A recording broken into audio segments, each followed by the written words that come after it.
බුද්ධං තිලෝක තිලකං ජිත පංචමාරං ධම්මං සුදුල්ලභතරං මුනිනා පණිතං සංඝං ච සුප්පටිපදාහි ගුණෝනුපේතං නිත්‍යං නමාමි සිරසා සරණං අනග්ගං.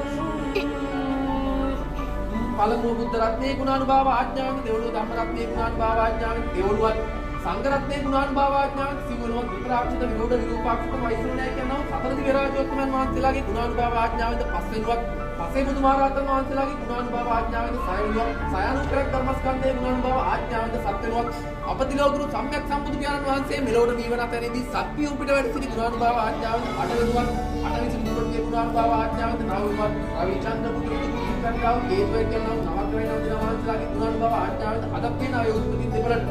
ආයුධි බලදී ගුණදී නුවණදී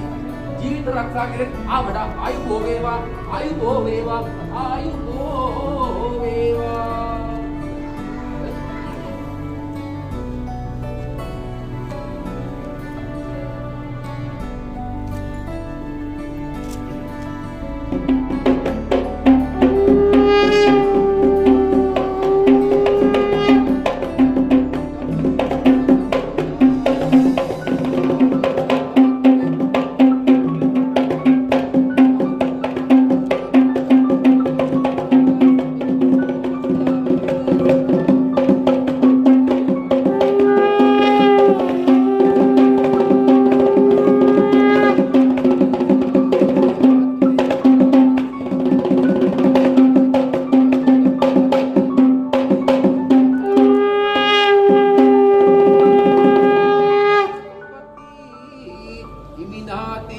සමිච්ඡතු